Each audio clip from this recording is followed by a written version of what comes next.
Okay. All right. Well, thank you for tuning in. Welcome to Megatrends on Pacific Coast TV in Pacifica, California. I'm your host and feverish producer of Megatrends each week, Pat Fahey. And for the last 4 years, like on KXSF FM and radio and at San Francisco. And then, for the last year um, at PCTV, the TV version of Megatrends um, that covers all of the both dangerous and interesting and cool things that are going on in the world. And in fact, not only in the United States, not only on Earth, but sometimes we go as far as the edge of the universe and, what we're doing in our astronomical adventures as well. And, mathematical things. I'm also, teaching AP statistics this semester. So there's an awful lot going on there. So, by the way, Megatrends that became also as a podcast that you can access by going to www.pacificcoast.tv throughout the weekend and throughout the week to see this particular show or any past shows. So today's show titled is The Rise and Fall of the Fourth Reich. You might remember a book called The Rise and Fall of the Third Reich. It's based on the history of the Hitler's Third Reich. And, the rise and fall of the Fourth Reich. And here we are, the fall that history has repeatedly shown such tyrannical period to be unstable and temporary, and their fall inevitable. So keep that in mind for this Saturday. I'm sure that as a Megatrends listener and watcher, you'll be attending the No Kings rally in your town, city, or district, and that's this Saturday, October 18th. The 2025 as part of the therapy that we're going through. There's part of the mass pro-democracy and anti-tyranny, anti-police state rallies that the current administration is carrying out. And, with horrifying consequences for minority communities who are being arrested by masked ICE and Border Patrol agents. Know this, every one of those ICE agents are committing crimes, and they will be prosecuted once this administration is removed from office. And any future DOJ, or a real Department of Justice, not the Department of Injustice that we presently have, will return to the rule of law. So spread the word.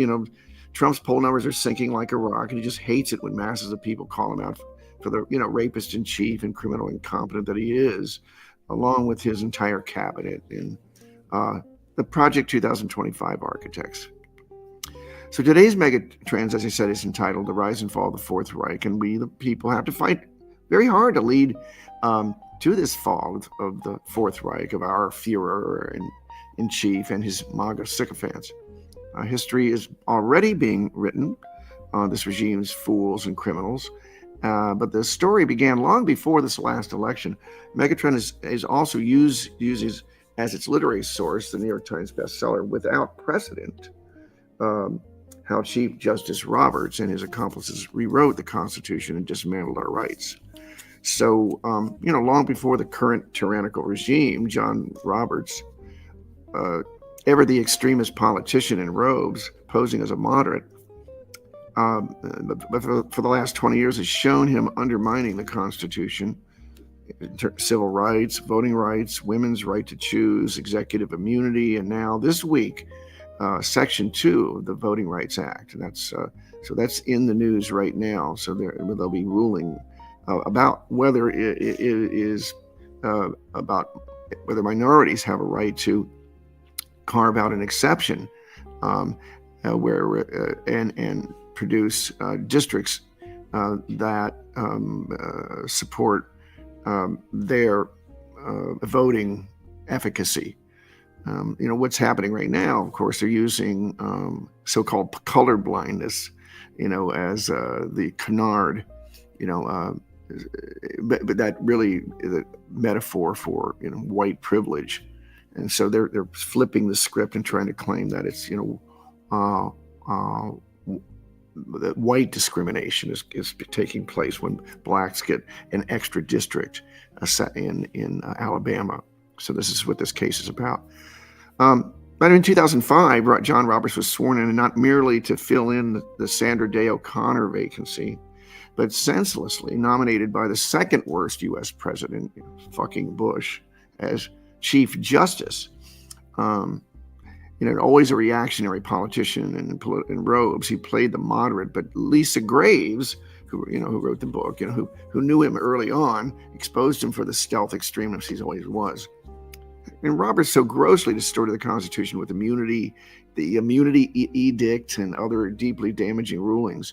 It really revealed how untethered he is from the text of the Constitution. And that's I quote Lisa Graves herself. And so until he leaves the court or is removed, he'll be continue to obstruct vital ethical reforms and repairs so sorely needed in a functioning democracy. So we have a double fight on our hands. In order to restore democracy and reverse the tide of tyranny and fascism.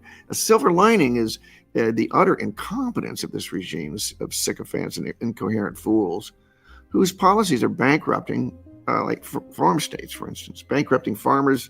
Bankrupt farmers are realizing they're victims of Trump's incoherent economic policies and are now joining the opposition to help us all walk his administration out of the White House eventually.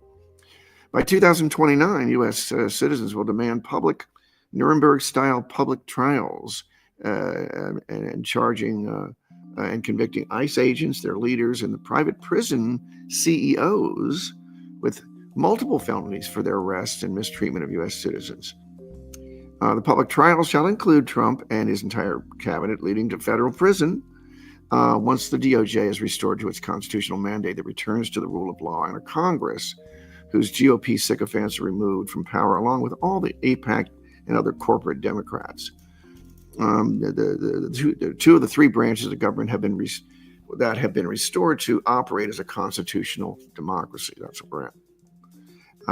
We'll also force the ouster of all SCOTUS members who lied under oath, charging them with lying to Congress, an impeachable offense, when they declared under oath that their adherence to stare decisis, that is to stand by decided matters, and then doing exactly the opposite, voting down Roe v. Wade, voting down Section 5 of the Voting Rights Act. That's the federal oversight against state election interference and gerrymandering, and voting to grant executive immunity to Trump as extensive criminal acts, both in and out of office, voting to allow Trump to pardon January 6 rioters as soon as possibly, and soon possibly voting to eliminate Section 2 of the Voting Rights Act. That supposed to even the playing field for minorities in gerrymandered states. So all of those SCOTUS decisions, along with Citizens United, must be reversed in order to secure constitutional democracy. And so we're going to look at this very first video, which this person makes the case, and it turns out it's the Montana rule, and so let's listen to what that's about. This is crazy good news. It turns out that states have been unknowingly sitting on a weapon that could take dark money out of politics and destroy Citizens United. And Montana is finally using it. We were told this was permanent, that Citizens United was settled into law. Supreme Court precedent, right? You can't fight it. Corporations are people and people have free speech. Well, Montana isn't fighting it. They're sidestepping it entirely. Last year in Maine, voters tried to push back. 3 out of 4 voters said yes, cap spending contributions on corporations. Within weeks, the court struck it down. Citizens United says you can't limit what corporations spend because spending money is free speech. Montana saw that and they asked, why are corporations allowed to spend money in elections at all? Elections are literally being auctioned off to the highest bidder. That's how it works now. $275 million was poured into one race in Montana. Montana has a population of about the size of Philadelphia. That's insane. And no one knows where any of this money is actually coming from. It's all funneled through shell groups. And those shell groups exist to hide their donors. That's how entrenched and normalized this has become. Elections are being bought by unknown entities. Well, I'm going to say something crazy, but corporations aren't people. They're legal entities that only exist because states allow them to. A state grants them powers, limited liability, tax advantages, perpetual existence. Montana is saying that those powers don't include the ability to buy frickin' elections. Montana's constitutional amendment says when we create a corporation, we grant it powers to do business. We do not grant it the power to spend money on elections. That was never part of the deal. So Citizens United says you can't limit speech, and Montana says corporations never had speech in the first place. People can still spend money, but their name goes on it. No more hiding behind anonymous LLCs or shell groups. A century ago, a Montana copper baron bought a U.S. Senate seat through legit direct bribery, and Montana has been fighting that since then. Now the state is saying enough with the corruption, guys. So this is not a repeal of Citizens United. It is a challenging of it from a completely different direction. One that can work in other states too. The Montana plan, they're calling it, concerns corporate charters, which means what powers states choose to grant to the corporations. It's a legal question that hasn't been tested, and constitutional scholars are saying that it could just work. If Montana voters approve this and it survives in court, this could be replicated in all 50 states. Every state can say, do you want limited liability? Do you want tax breaks? Excellent. Then you can't use any of your money to influence elections anymore. No federal amendment. No waiting on Congress. For 15 years, we've been told that the system can't change. Supreme Court precedent. Over and done with. Montana has decided otherwise. The answer was always there. States can just say no. All right, so there you have it. Corporate charters. States can say, hey, we can grant you tax incentives, and versus not granting corporations the right to spend money in politics. You make a choice, and they're going to choose their profit, like they always do. So it's like using their own, greed against them. So it turns out that the Civil Rights Division, of the Justice Department. Before I do that, I just wanted to make a comment about voting rights, eventually, for historical context, it'd be good to read how this era of American oligarchs and tyrants that almost succeeded in overthrowing our constitutional democracy. We have to study the playbook of Hungary's Viktor Orban. You might recall that Orban gave a speech at the GOP National Convention in 2024. It is really instructive to rewatch that. Just Google it.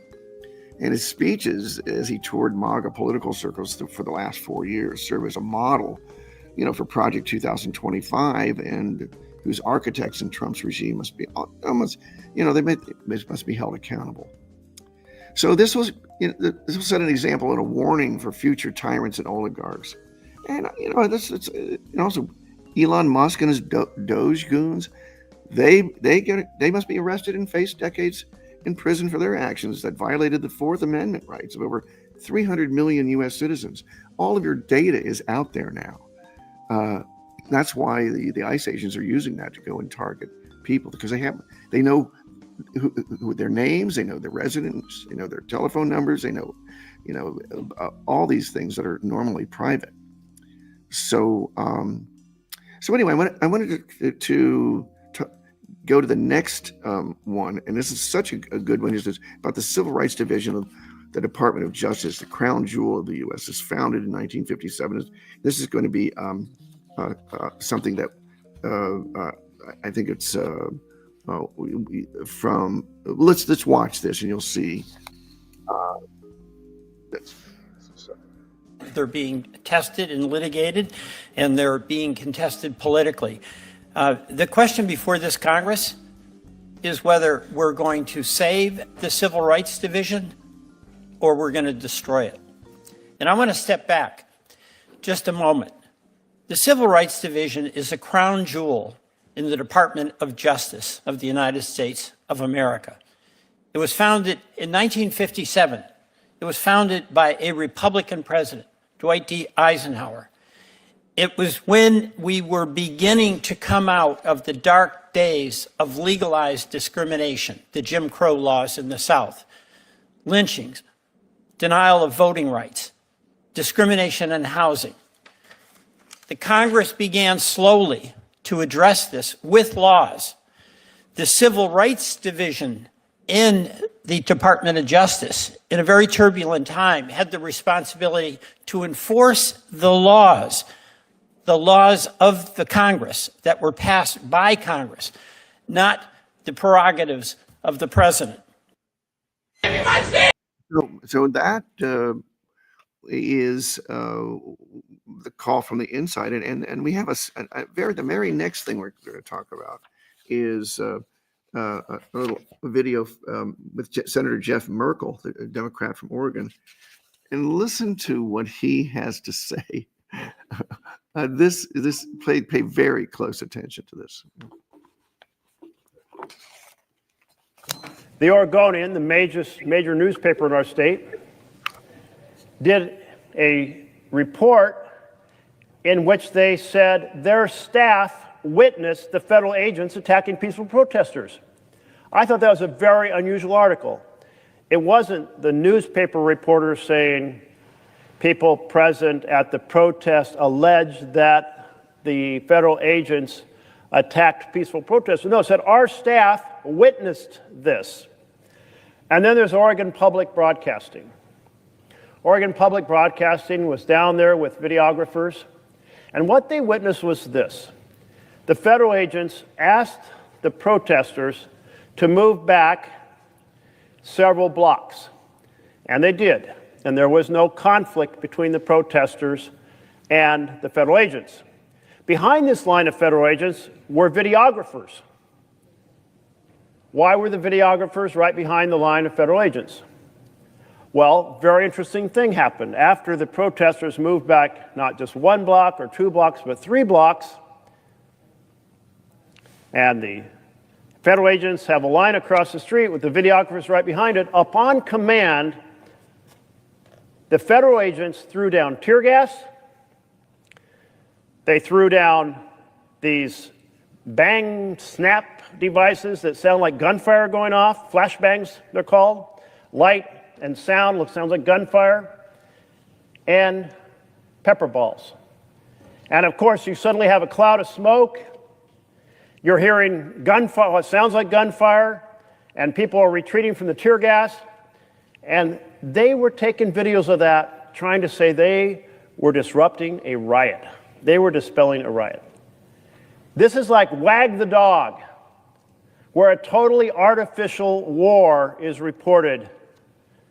Only in that case, it's happening overseas. This is the first time that I know of in American history that a president has staged a fake riot to try to convince the courts or one of his news stations that serve him so well that something is there that isn't there, that a riot is there when it's not there.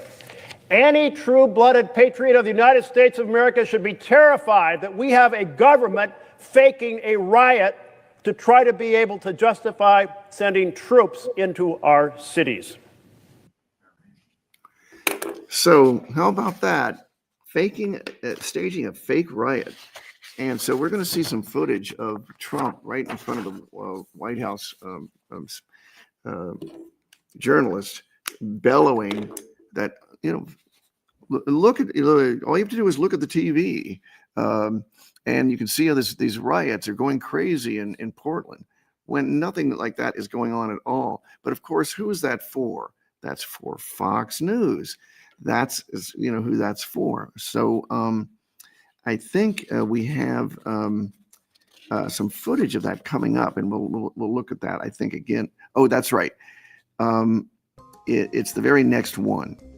So let's look at that very next one. It's Trump is making his own private army. ICE is not following any protocol, and now they're arresting guerrilla theater artists for singing songs about them. And this is Robbie Roadstreamer who was arrested. So let's watch this. Demolition! Hello,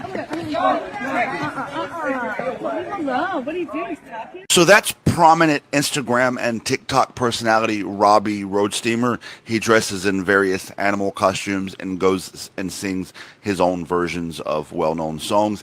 This particular version was about how ICE hates brown people and they should leave Portland, which is what we call freedom of speech. I'm going to show you the entire video where he's literally just singing and the ICE agents come out fully armed and violently grab him and drag him into their prison for doing absolutely nothing. And then I want to talk about it because you need to pay attention. Hell yeah, let's have a good time today. It's about peace and love in spite of ICE. If you hate brown people and you are a Nazi, come on ICE, leave Portland. Oh, here they come, they're not ready for primetime players. Woo!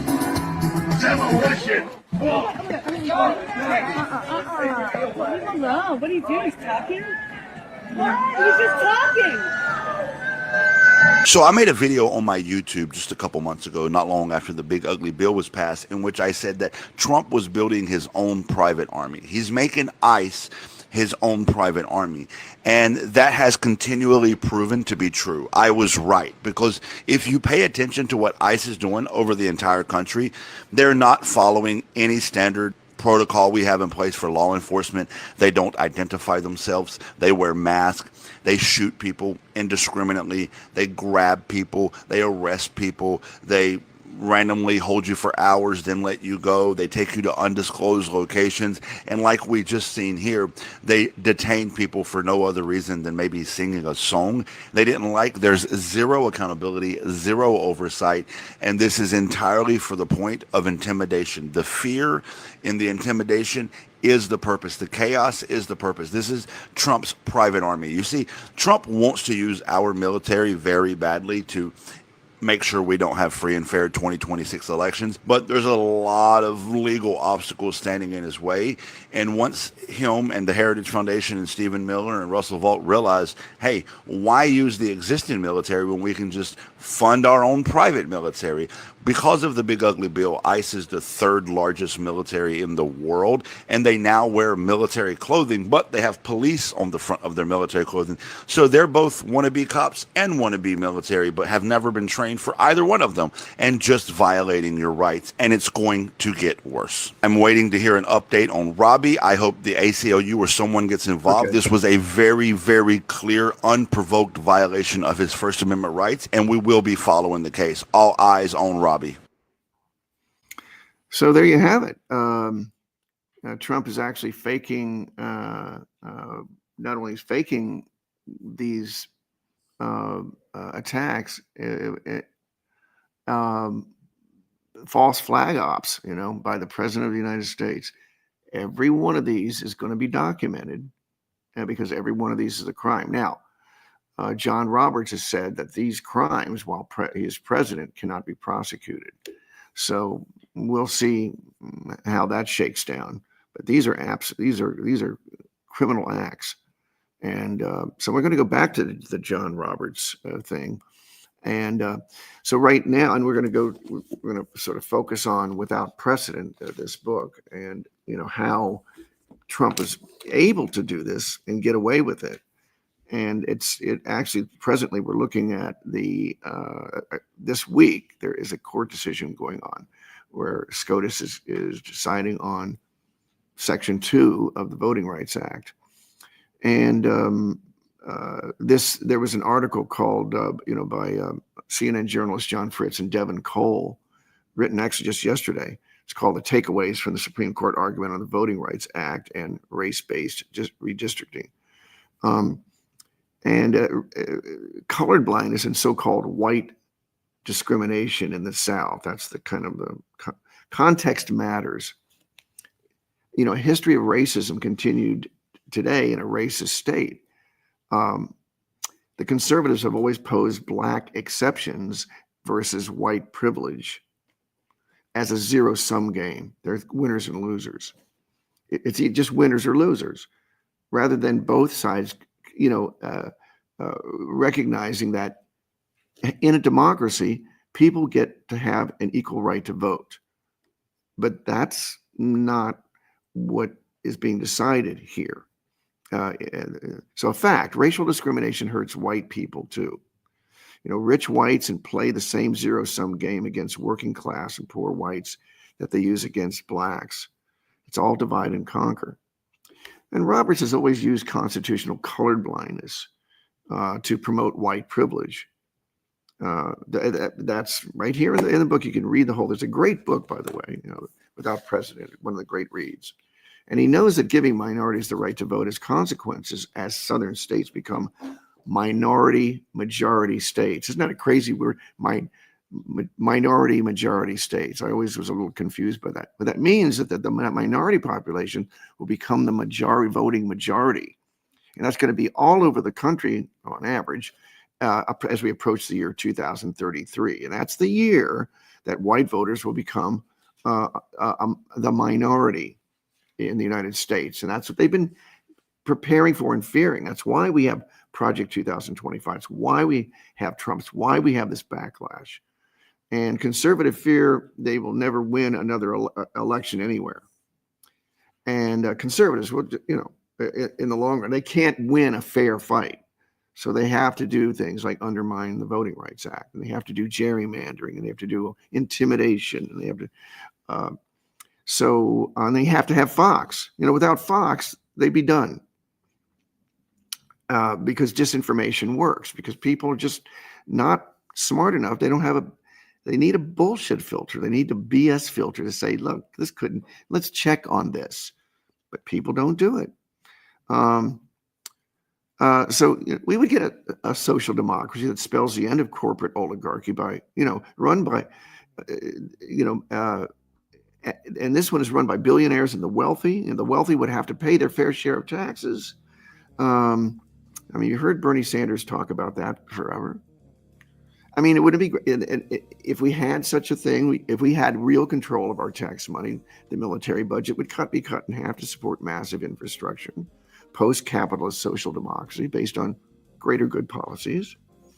And in the next 8 years, this is 2025, right? 8 years from 2033, we have a chance to make that world, come about. So it starts with this Saturday. Let's start with this Saturday and expand that, and help drive this regime crazy. But remember, Fox and its disinformation operations, they absolutely have to go. And there's ways to make sure that happens. We need to revisit the FCC, and we need to revisit the regulations that serve the public good. Anyway, the Supreme Court's conservative supermajority signaled deep skepticism Wednesday over the creation of a second majority black district in Louisiana and appeared to open at least weakening the landmark Voting Rights Act of '65 in a way that could limit minority representation in Congress. So on one level, the case is about a single congressional district in Louisiana drawn after the 2020 census to ensure African-American voters could elect a candidate of their choice. And remember, there were 2 districts, so they got one, and they wanted to get a second one. And so more fundamental, the case is about whether governments may actively address discrimination, current or historic, by taking an action that's intended to help racial minorities. So it's also about whether the Supreme Court's conservative justices view the Voting Rights Act, a crowning achievement of the civil rights era, as good law. If they pull the plug on Section 2, it'd spell basically the dysfunctionality of the Voting Rights Act entirely, and it'll mean conservative states can gerrymander all day long, and it's just be. So why don't they challenge the conservative majority on the long documented history of John Roberts' stealth strategies to appear moderate? That's what this book is about, hiding the fact that he's always been a stealth conservative extremist who wanted to gut the Voting Rights Act his entire career as a partisan Republican politician in robes. The pattern of decisions since 2001 is telling, and particularly the rulings during the Trump era. Gutting Roe v. Wade, gutting Section 5 of the Voting Rights Act, gutting immunity limitations for executive power, gutting prohibitions limiting money in politics, vis-a-vis Citizens United, gutting limits to executive authority to fire government workers, gutting Fourth Amendment prohibitions, allowing ICE agents to violate due process rights. This is all the John Roberts court. So the court's decision that's coming up will almost certainly have sweeping implications and could reduce minority representation, not just in Congress, but in state legislatures and school boards across the country. I mean, depending on the scope of this court's ruling, it could, upend the 2026 midterms. But I don't think that that's going to happen because it won't happen in time. They won't be able to do that in time. But they're claiming that Kavanaugh, in this CNN article is the key. But that's CNN not doing their homework. They just don't. They didn't read this book. He's part of Roberts' career stealth tactics. He basically said, hey, Mr. Kavanaugh, let's have a chat. Why don't you be the guy that does all the talking? I'll just sit in the background. So that issue is a protracted court case that started when Louisiana drew only one congressional district out of 6 with an opportunity to elect a black member of Congress, despite the fact that African Americans made about a third of the state's population. So a group of black plaintiffs sued that district, and a lower court found in 2020 the maps likely violated the Voting Rights Act. So when the state responded by drawing a second majority black district, a group of white plaintiffs argued state lawmakers had impermissibly considered race in violation of the 14th and 15th Amendment. Well, that's what that's what the Voting Rights Act does, is to level the playing field. They're saying, oh, no, we don't want that. So almost immediately, Kavanaugh, a member of the court's conservative wing, affirmed predictions that he would be the most important person to watch the case. But again, that is Roberts' doing. He put him up to it. And over the course of like 2 hours, Kavanaugh blabbed his mouth. And so just 2 years ago, Kavanaugh was the deciding vote to uphold the current approach to the Voting Rights Act in a similar case involving Alabama's congressional districts. And at the time, however, he raised concerns about race-based remedies. And then he kept hammering away at that. So he kept repeating those concerns on Wednesday. And so they're calling it race-based remedies, meaning, talking about the exception carved out for African Americans to do what? To gain equal representation. So this is a call for really white privilege, as I said before. I mean, they said it, it should happen sometimes, decades, some cases, but that should not be indefinite and should have an endpoint, so he says. Oh, because racism is over. In the South, imagine that. So, again, John Roberts, also quickly tried to draw a distinction between the Louisiana case and the court's surprising decision 2 years ago to order Alabama to redraw its maps. Now here, just 2 years later, they're flipping the script. So, so in that case, Roberts said then that took the existing precedent as a given and considered Alabama's particular challenge. But the Justice Ketanji Brown Jackson jumped in and to say that also at issue in the Alabama case is whether to change the way courts look at the Voting Rights Act and redistricting. And Jackson said, we chose not to. Something less than gutting? So the parties pushed back on Louisiana's second black congressional district, brought a slightly different arguments, and they. So what she said was really interesting. That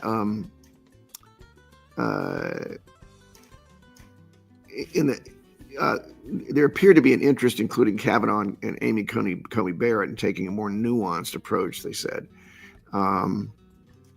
That would require plaintiffs alleging a Voting Rights Act violation to demonstrate that voters in a state cast a ballot differently based specifically on race, decoupled from their political affiliation.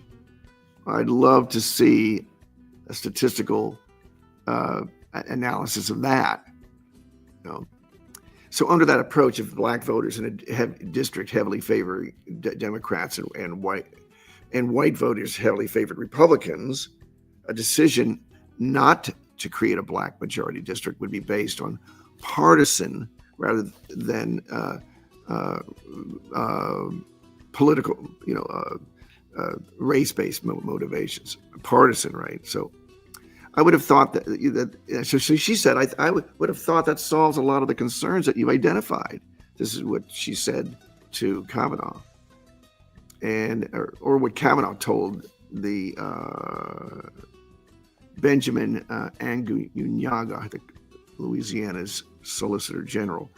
And Aguinaldo described that idea as a half solution.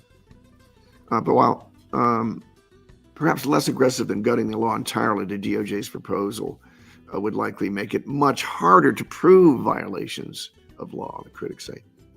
So it was interesting, like she asked, she says, at the time, Aguinaldo said politics, not race, had played predominant role in drawing the maps. So the districts were designed, he said, to protect House Speaker Mike Johnson and House Majority Leader Stephen Scalise. That was his argument 2 years ago. So Sotomayor all of a sudden so that's what you said then 2 years ago to allow the second district to happen. So are you walking that back here 2 years later? And that's a Sotomayor. She says, we always talk about what predominates, and what predominates here was politics. That's what you said the last time. So at another point, Justice Elena Kagan zeroed in on what the results on the ground would be if the Supreme Court struck down Section 2. The consequences, the lawyer representing black voters in Louisiana told Kagan, would be pretty catastrophic. So Janai Nelson, president of the NAACP Legal Defense Fund, explained that the Voting Rights Act had paved the way for the election of every black representative the state has sent to Washington. So we only have the diversity that we see across the South, for example, because of litigation that forced the creation of opportunity districts under the Voting Rights Act. So, so the Voting Rights Act involves what has become a familiar and increasingly fought a debate over race in the recent years, where the Constitution is so-called colorblind. So they're using colorblind, really? Colorblind in the South, with the history of racism, they're using the colorblind canard. Oh, the Constitution must be colorblind. We can't have reverse racism. See, it's very, the nuanced arguments you can see. You have to really pay attention to these. Whether the policies may or may not make up for past racism. So, in recent years, the 6-3 conservative Supreme Court has come down hard on the side of so-called colored blindness. And I just want to read a few things from the book here. Let me see if we can, and that is that originally this was Lisa Graves, who had been despite Roberts' claims that there are no Republican or Democratic federal judges, you've heard that. He established himself as not a fair referee, but as a diabolically effective player, rewriting the Constitution and remaking America according to his reactionary political agenda. And so the other interesting little tidbit was that when in 2006, Sam Alito he replaced Sandra Day O'Connor, and just 21 days later, the Roberts Court announced it would accept a petition in a case about banning late-term abortions. in Gonzalez versus Carhart. The Roberts Court took up that case, even though less than 6 years earlier, the Supreme Court, with O'Connor on board, in a majority 5-4 ruling, found that such bans, like the one in Nebraska, violated people's constitutional rights in a case called Stenberg versus Carhart. In that case, the Roberts Court ruled that such bans did not impose an undue burden. And that the issue was whether a husband was entitled to know whether his wife was getting an abortion. And so in Gonzalez, Robert Court ruled 5-4 that such bans did not impose an undue burden. Precisely the opposite conclusion reached by the Supreme Court when O'Connor was justice.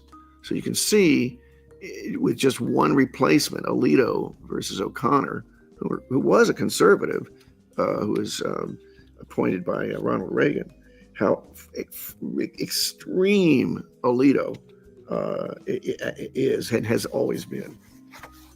And we're talking about that the majority of justices properly deferred to the lower court's factual finding that Pennsylvania's statutory exceptions could not, is a quote, could not be invoked by a married woman whose husband, if notified, would, in her reasonable belief, threaten to A, publicize her intent to have an abortion to the family, friends, or acquaintances, B, retaliate against her in a future child custody or divorce proceedings, C, inflict psychological intimidation or emotional harm upon her, her children, or other persons, D, inflict bodily harm on other persons such as children, family members, or other loved ones, or E, use his control over finances to deprive her of necessary monies for herself and her children. And so Alito just disregarded all such factual findings. So that is how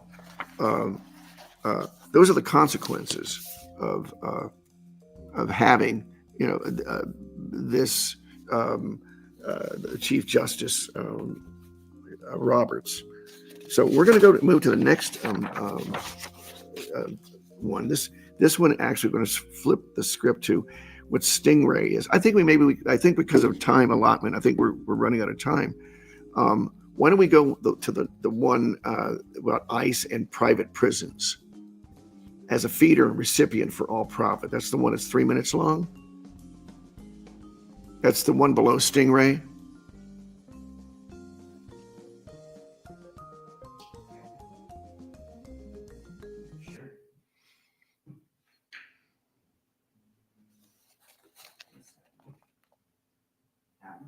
Yeah. Should I give a little intro beforehand? Sure. Okay, let me give a little intro. This one is about ICE and private prisons. ICE is a feeder and private prisons as a recipient for, and it's all for profit. Like ICE as a feeder of bodies to fill prisons, and private prisons as multi-billion-dollar operations. They make money when bodies fill their prisons. They lose money when they don't.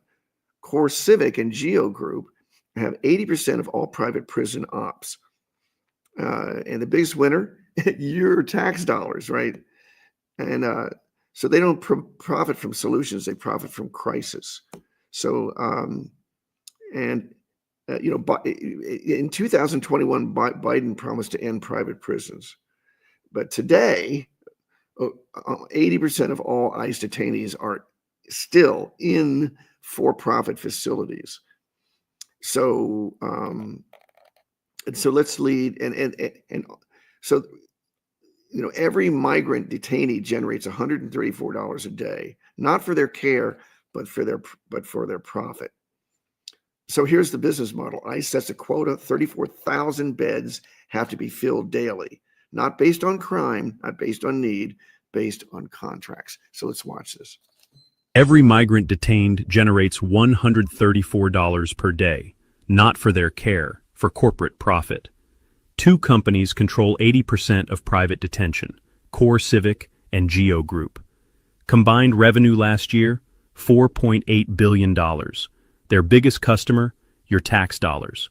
If you think prison is about justice, hit follow for the receipts. Here's the business model. ICE sets a quota.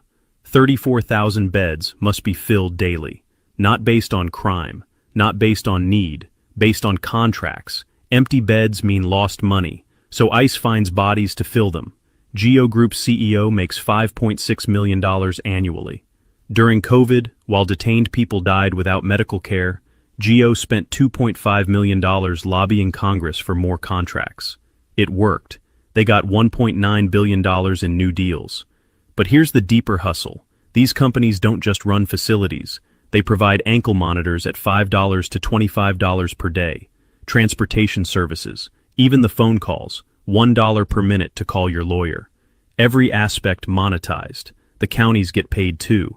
Sheriffs lease empty jail space to ICE. Rural towns facing budget crises suddenly have a revenue stream. All they need is bodies. Between 2018 and 2020, these companies donated $1.7 million to political campaigns. The return on investment? Biden promised to end private detention. Today, over 79% of ICE detainees are still in for-profit facilities.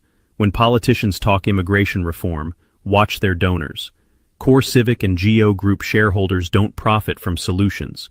They profit from crisis. The detention system isn't broken. It's a business, and business is good. So you can see, if you put all the parts of Megatrends today together, The Rise and Fall of the Fourth Reich is a good title. It's Tracking the MAGA Crimes for Nuremberg-style trials. And this is why. We're talking about ICE and private prisons. ICE, they have 34,000 beds they have to fill. And of course, we're talking about Core Civic and Geo Group. Now, there are other corporations, but they're the ones that received something like 70%. We're talking about tens of billions of dollars from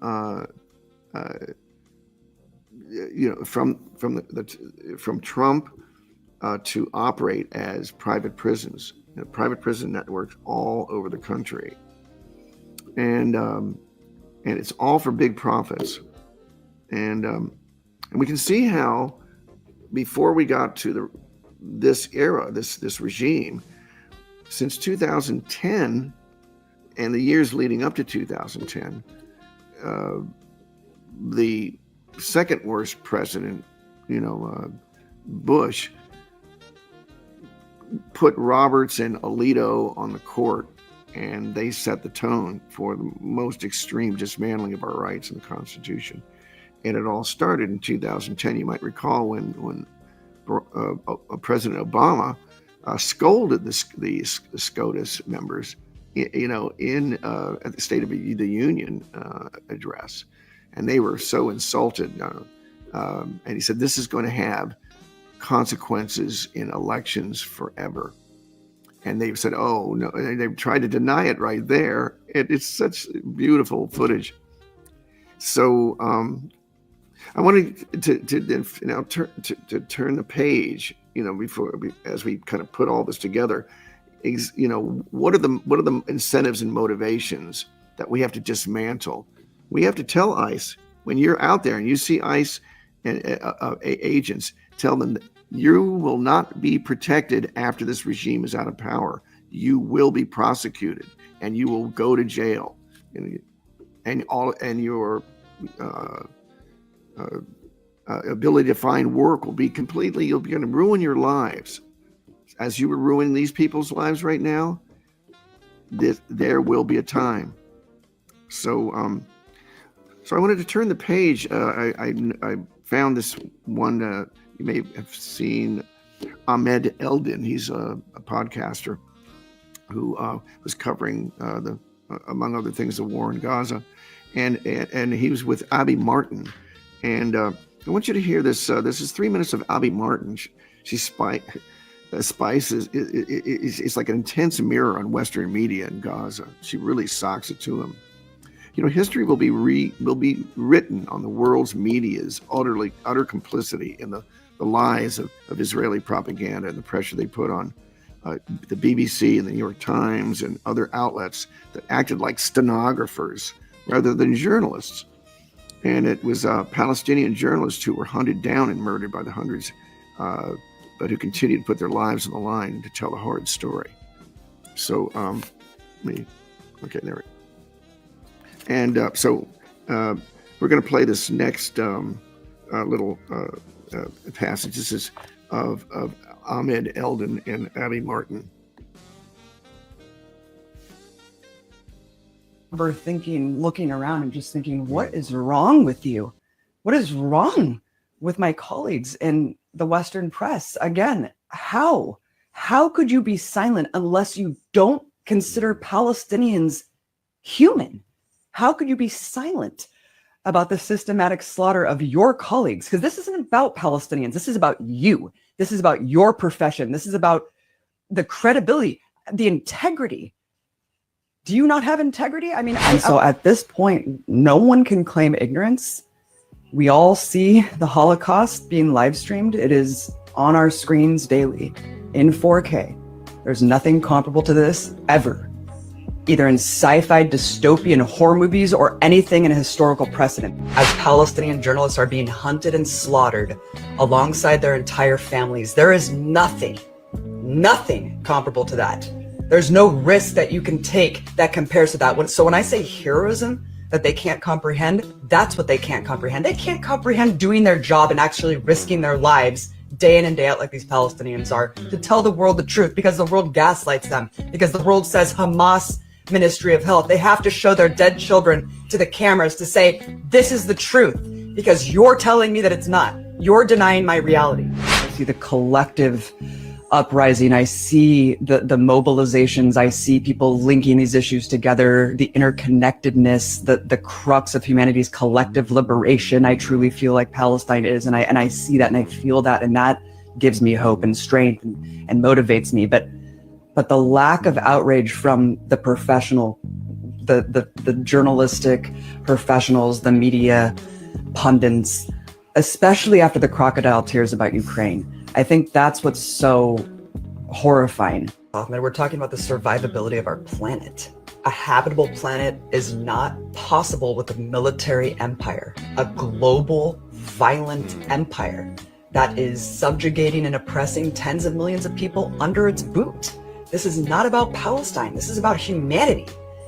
And so, you know, the stakes have never been higher. The stakes are existential. I'll never forget that BBC letter that finally came out after the you know, Doctors Under Fire or whatever. The BBC censored that documentary. And I remember that letter from like 200 BBC journalists came out a couple months ago. And I thought, finally, they're putting their jobs on the line and saying, we don't support this. And Ahmed, we know that it was 200 anonymous signatures, because no one wants to put their job on the line. No one's going to assert their editorial freedom because they don't have integrity. This is what blows my mind. All right. So that is, so now we've gone to another phase, but I wanted to go to this next one really quick, the last two. And this has to do with ending world, you know, what could we do to end world hunger? You know, could we afford to do that, to provide free healthcare, combat climate change, provide a basic minimum income to everyone, provide education to everyone, you know, all of this. And this is a great one. This next one is only 117, but listen to this guy carefully here. Extreme poverty everywhere in the world could end for 10 to 12% of that budget. You can end world hunger for 50 to 100 billion dollars, less than 4%. Nobody would be hungry in the world. 10 to 12%, every human being on the planet would have free healthcare. Why do I say this when we're talking about AI? Because that's a simple decision. If we stop fighting, because money itself does not have the same meaning anymore, because the economics of money is going to change, because the entire meaning of capitalism is ending, because there is no more need for labor, because AI is doing everything. Just with the $2.4 trillion we save in explosives every year, in arms and weapons, one of the calculations is you could combat climate change meaningfully for 100% of the military budget. The only barrier between a utopia for humanity and AI and the dystopia we're going through is a capitalist mindset. That's the only barrier. Can you believe that? It's hunger for power, greed, ego. That's why I'm screaming for the whole world. Because still today, in this country that claims to be a democracy, if everyone says, hey, please sit down and talk about this, there will be a shift, there will be a change.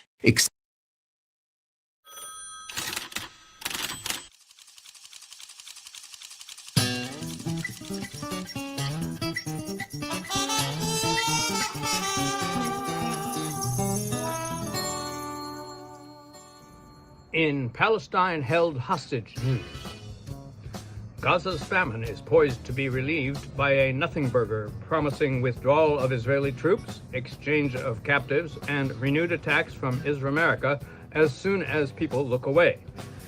The main goal of the pretend ceasefire is, of course, a Nobel Prize for President King Emperor I ended 7 wars. As for the small matter of family homes gone missing, only Jared Kushner can fix it. Clean it up. Ethnically.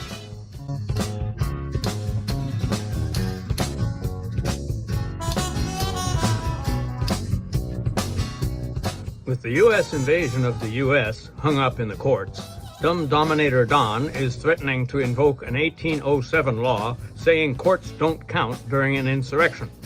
The Portland insurrection has featured at least 24 insurgents with threatening hairstyles. Prez says they are all over the place. All over the place. A technical term meaning all over that half of that block. When ICE zip-tied children and handcuffed a city councilor who asked to see a detainee's arrest warrant, a panel of scientists moved the fascism clock 2 minutes closer to midnight.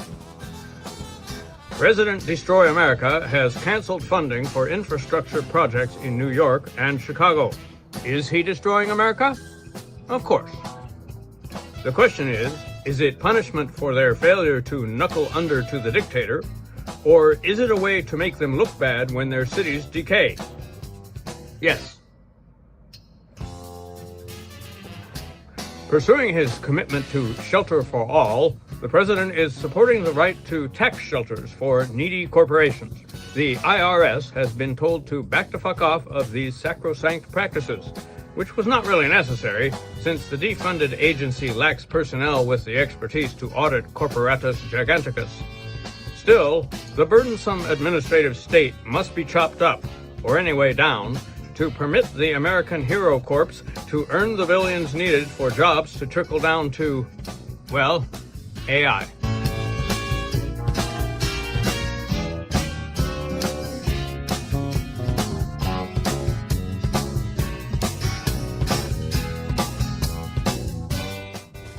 In dissent from Big Brother news, you know what anti-genocide protesters in Italy shut down? Italy. So, it seems the U.S. is by comparison a primitive, backward place, but we have to do what we can because we're the only nation that can stop it. And we won't. Because we don't have self-government, and our consciousness has been stripped of its essential components: history, conscience, solidarity, etc.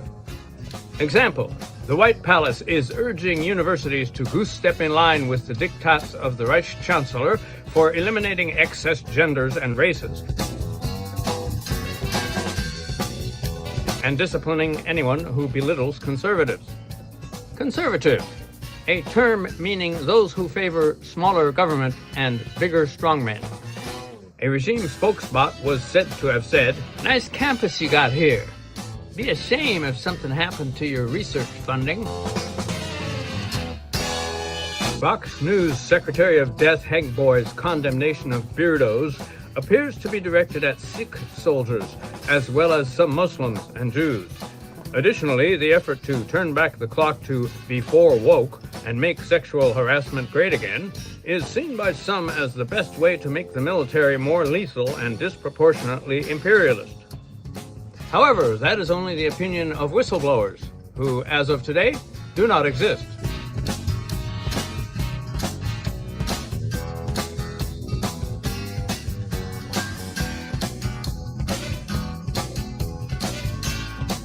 The Treasury Department, now called the Department of Gold, is proposing a $1 coin for the nation's 250th anniversary, featuring the face the founding fathers must have prayed for, Mr. 45, 6, and 7. The coin would feature, under the president's perfect visage, the words "Fight, fight, fight," a reference to the January 6th Love Fest. While the minting of a living person's likeness was clearly proscribed in 1866 by an anti-monarchy law, the Treasury website regarding the law has apparently gone to a better place.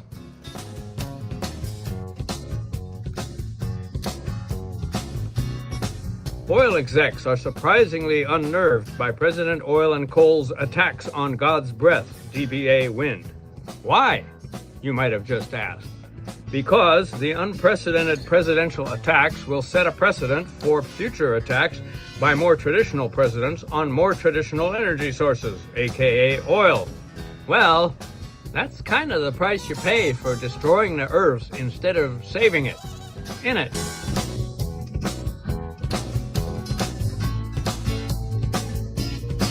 In other precedent developments, the MAGA attack on not-yet-cowed media could also bounce back to bite the right if some radical left Democrat Party type hoaxes their way into power and indicts, sues, or deports Fox News.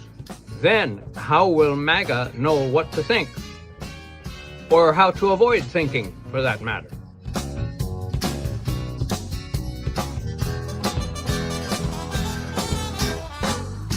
The One Big Beautiful Con Job has been renamed the Working Families Tax Cut, reflecting the benefits it extends to hard-working families of corporation chairs and other diligent billionaires. Trumpet Mouth calls it a massive tax cut for the middle class. Massive, an administrative term, meaning a small but effective distraction. The cuts to Medicaid are also seen as a corrective for those claiming to be in need of health care, as they are freeloaders and probably illegals, who should not be healthy.